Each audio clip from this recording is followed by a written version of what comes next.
Bonjour à toutes et à tous, je m'appelle Simon Duflo, je suis le programmateur et l'organisateur de la Esquina XR qui aura lieu dimanche 25 mai 2025 à la Maison de l'Amérique latine et dont je vais vous présenter brièvement le concept et l'historique dans cette vidéo. La Esquina XR, c'est une programmation d'œuvres immersives latino-américaines à découvrir avec un casque de réalité virtuelle. C'est pour ça qu'on les qualifie d'immersives. En tant que spectateur, on se retrouve à 360 degrés en immersion dans une création artistique.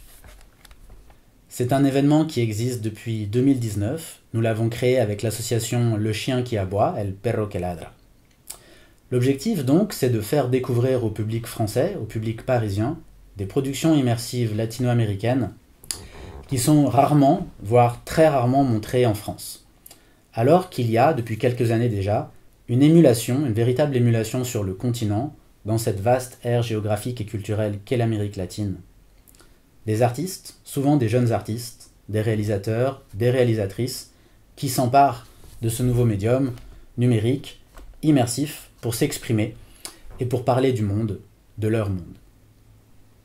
Maintenant, on va voir quelques extraits d'œuvres qu'on a montrés lors de précédentes éditions et quelques photos souvenirs pour que vous voyez un peu à quoi ça ressemble. Donc pour commencer, on a From the Main Square, qui est une œuvre d'animation. C'est comme un film d'animation qui a été réalisé par le Brésilien Pedro Ares, qui était notre invité international en 2023. Et dans cette œuvre, on se retrouve au centre d'une place, d'une ville imaginaire. Et c'est un projet qui a été acclamé et qui a gagné beaucoup de prix internationaux dans les festivals de VR.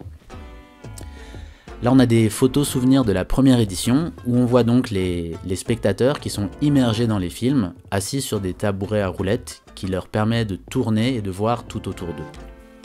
Ça, c'est un projet colombien, également d'animation, qui est sur les traces d'un pionnier du cinéma en Colombie.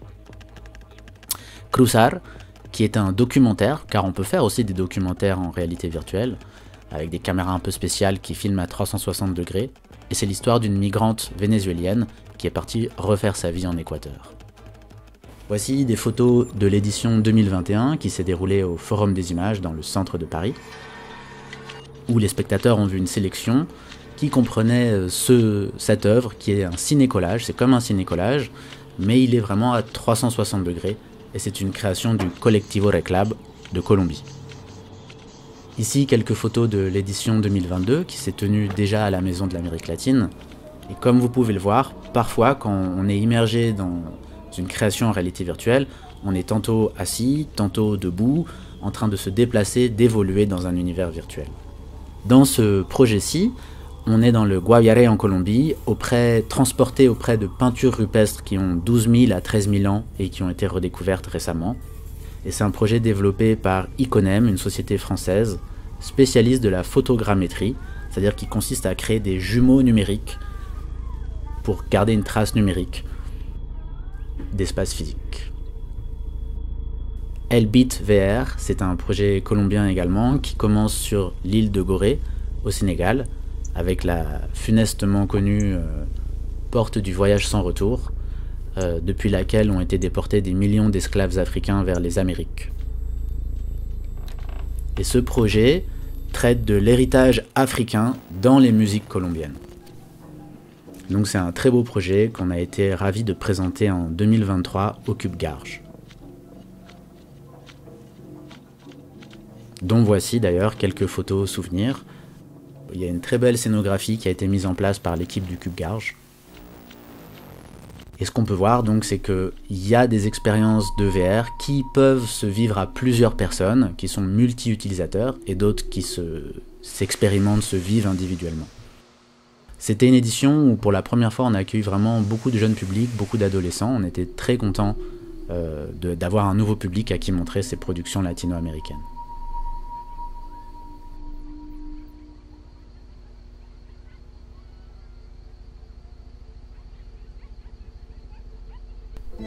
Paper Birds, c'est une production argentine qui a été internationalement célébrée, qui a gagné de nombreux prix dans des festivals. Et c'est une création du studio Tres Dar de Buenos Aires, dont on a également sélectionné Escape, qui est le jeu que vous voyez.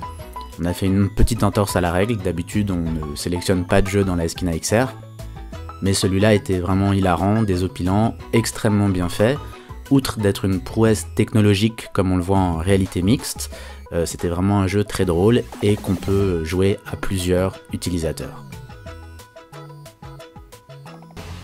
Lavrinhos, c'est une création géniale de deux réalisateurs brésiliens, Fabito Richter et Amir Anmoni, qui reprend le mythe du Minotaure, mais qui l'actualise, on peut dire, au goût du jour.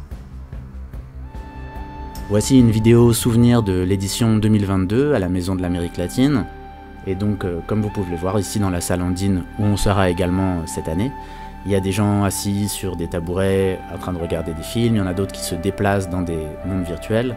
Vous pouvez également voir qu'au sol, il y a des marques, ce qui permet de délimiter des espaces dans lesquels les utilisateurs peuvent évoluer sans risque de se cogner contre d'autres personnes.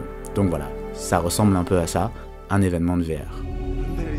Et pour terminer, un extrait de Prison X, qui est vraiment, on pourrait dire, au panthéon des œuvres immersives latino-américaines, un projet bolivien de Violeta Ayala, qu'on a eu le plaisir de montrer en 2023 et 2022.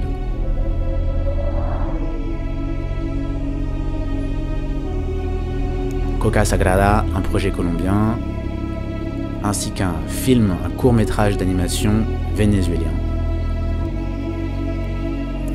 Rendez-vous dimanche 25 mai à la Maison de l'Amérique latine avec la nouvelle sélection où nous vous présenterons des créations de Colombie, d'Argentine, du Chili et d'Équateur.